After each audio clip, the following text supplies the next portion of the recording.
আচাৰ্য চাণক্যই চাণক্য নীতিত তেওঁৰ জীৱনৰ মহান অনুভৱসমূহ উল্লেখ কৰিছে।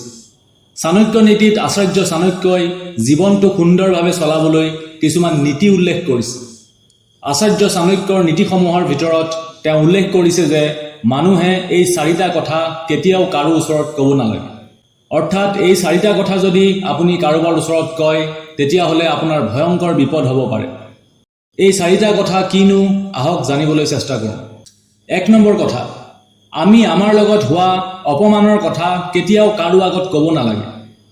জীৱনত বহুবাৰ আমাৰ লগত কিছুমান ঘটনা ঘটি যায় যাৰ বাবে আমি অপমান পাব লগা হয়।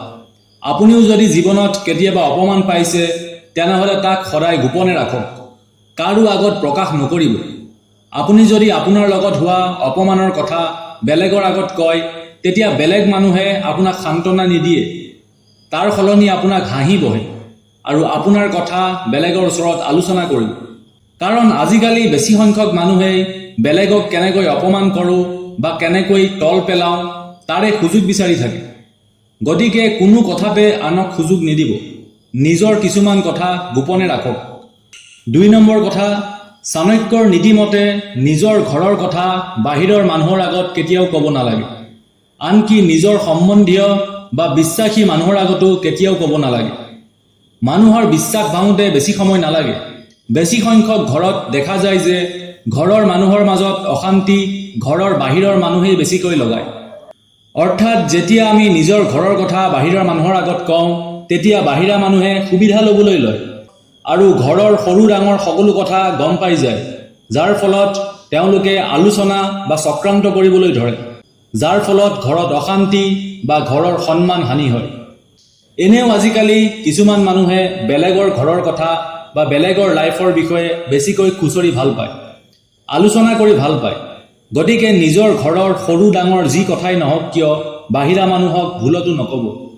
৩ নম্বৰ কথা, নিজৰ মনৰ দুখ কেতিয়াও বেলেগৰ আগত প্ৰকাশ নকৰিব।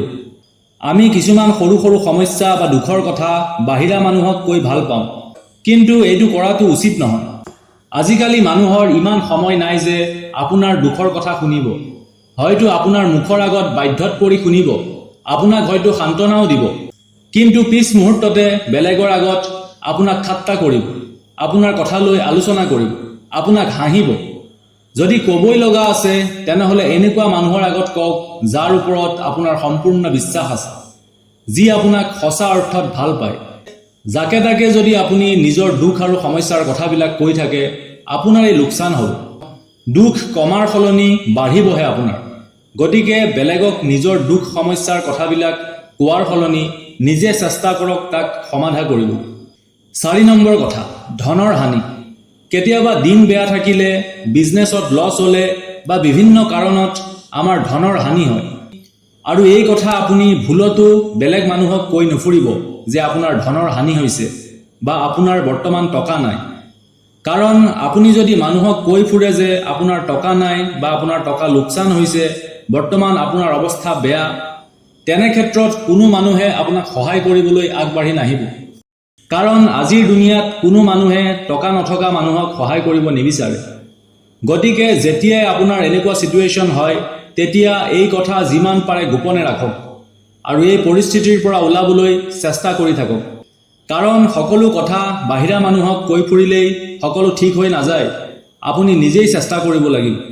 গতিকে এই 4টা কথা কেতিয়াও কাৰো আগত ভুলতো প্ৰকাশ নকৰিব আৰু জীৱনটো সুন্দৰভাৱে চলাই নিবলৈ চেষ্টাৰ লগতে বুদ্ধিৰে কাম কৰিব।